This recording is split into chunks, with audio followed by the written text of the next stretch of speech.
In a quiet village in southeastern Nigeria, there was a river feared more than death itself. The villagers called it Omi Iku, the water of death. Nobody went near the river after midnight because the elders believed a spirit lived inside the water. They said a woman dressed in white appeared beside the river every midnight. Some claimed she cried in the darkness. Others believed she dragged stubborn people beneath the water forever. For generations, the villagers respected the warning.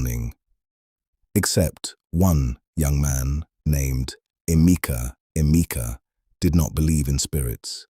Whenever the elders spoke about curses and ghosts, he laughed loudly. He believed fear made people imagine things that were not real. That night, Emeka made a terrible decision. He announced that he would visit the river at midnight and prove the spirit was nothing but an old village tale. Fear spread across the faces of the villagers immediately. Even Emeka's mother begged him not to go. Her voice trembled as she reminded him that his father disappeared near that same river many years ago. But Emeka refused to listen. At exactly midnight, Emeka left the village alone. The moon hung brightly above him as cold wind moved through the trees. At first, he felt confident, but confidence disappears quickly inside darkness. As Emeka entered the forest leading to the river, something changed. The insects stopped making noise, the wind became strangely silent, and the air suddenly turned cold. Suddenly, Emeka's lantern flickered violently, once, twice, then almost went out completely. For the first time that night, fear entered his heart. After several minutes, Emeka finally reached the riverbank. The river was darker than the night itself. And then he saw her. A tall woman dressed completely in white stood beside the water silently. Her long black hair moved gently in the wind.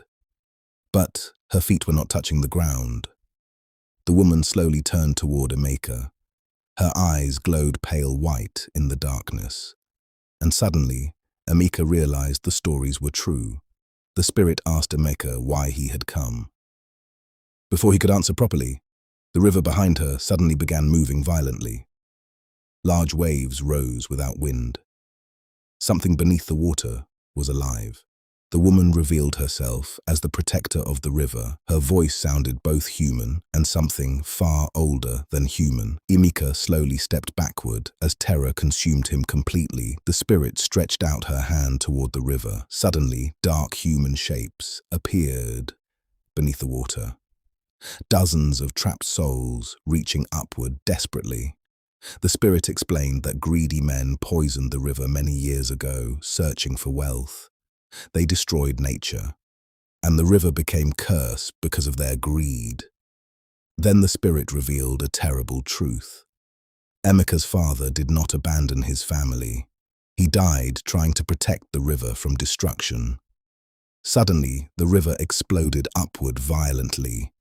Dead spirits rose slowly from the water. Their hollow eyes stared directly at Emeka, and their whispers filled the night air. The spirit showed Emeka terrifying visions of the future. He saw poisoned water, dead fish floating everywhere, children crying from sickness, and the complete destruction of his village. Then suddenly, everything disappeared. The river became calm once again. The spirits vanished, and the woman in white was gone. The next morning, villagers found Emeka unconscious beside the riverbank. But when he opened his eyes, he was no longer the same man. Emeka gathered the villagers and revealed everything he had seen that night.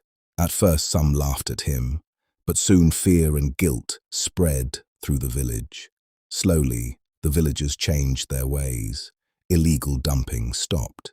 Trees were planted again, and life slowly returned to Omi Iku.